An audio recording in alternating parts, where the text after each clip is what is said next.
যে চিকেনটা ভাবছি ক্যানের বিন দিয়ে রান্না করব। বাচ্চারা আসলে মানে প্রতিদিন আলু লাউ দিয়ে রান্না করে দিলে খাইতে চায় না, তো ভাবছি আজকে বিন দিয়ে রান্না করব। বিনটা আবার ওরা পছন্দ করে। তো এখানে আমি প্রথমে পেঁয়াজ আর কাঁচামরিচটা হালকা ব্রাউন কালার করে ভেজে নিয়েছি। আর এখানে আমি আদা রসুন আর কী বলবো হলুদের কাঁচা হলুদটা বেটে রাখছিলাম, তো সেটা পেস্ট দিয়ে দিলাম। এখানে চাইলে আপনারা শুধু আদা রসুন পেস্ট দিতে পারেন। আমার আসলে সেদিন পেস্ট করতে নিয়ে ওই কয়েকটা কী বলবো হলুদের কাঁচা হলুদ ছিল, তো এটা আমি সঙ্গে দিয়ে দিয়েছিলাম। তো এখানে আমি তার ভেতরে লবণ, লাল মরিচের গুঁড়া, হলুদের গুঁড়া, জিরা ধনিয়া গুঁড়া, সাদা এলাচ, তেজপাতা, দারচিনি, পাঁচফোড়ন আর কিছু লং দিয়ে দিলাম। দিয়ে মশলাটা আগে ভালোভাবে ভুনে নেব।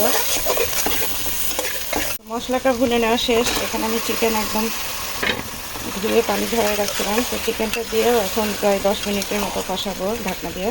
তো এবার একটা টমেটো দিয়ে দিলাম কেটে। টমেটোটা আসলে মশলাটা যখন ভুনা করি তখন দিলেই ভালো হতো, আমার মনে ছিল না, এখন দিয়ে দিলাম। 3 রকমের ক্যানের বিন নিয়ে নিছি, রেড বিনগুলা। এগুলো ভালোভাবে আমি এখন ওয়াশ করে নেব পানি দিয়ে। তো চিকেনটা প্রায় 10-15 মিনিটের মতো খালি কষালাম, মানে চিকেনের 3 ভাগে আমি কষানোর মধ্যেই সেদ্ধ করে নিছি, কারণ বিনটা দিয়ে আসলে বেশি নাড়াচাড়া করা যায় না, বিনটা আর কি ভেঙে যায়।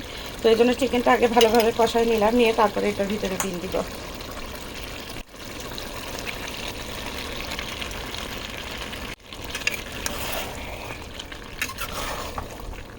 কারণ বিনটা তো আসলে ক্যানের বিনগুলো এমনিতেই খুব নরম থাকে, বেশি আর কি নাড়াচাড়া করলে কষাকষি করলে দেখা যায় মানে বিনগুলো একদম ভর্তার মতো হয়ে যাবে। তো হালকা করে একটুখানি কষাই দিয়ে চুলাটা আস্তে করে এখন রেখে দেবো।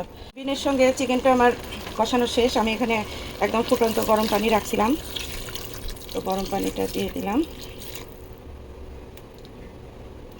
তরকারিটা যখন বলক উঠে গেছে তার ভিতরে আমি এখানে পাঁচফোড়ন ভেজে গুঁড়া করে দিয়ে দিলাম।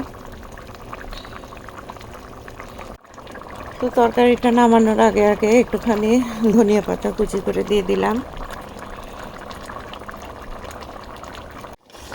তো হয়ে গেল আমার বিন দিয়ে চিকেন কারি। ভালো লাগলে অবশ্যই রান্না করে দেখতে পারেন। এরকম করে চিকেন বাচ্চারাও খুব পছন্দ করে, খাইতে আসলে অনেক ভালো লাগে।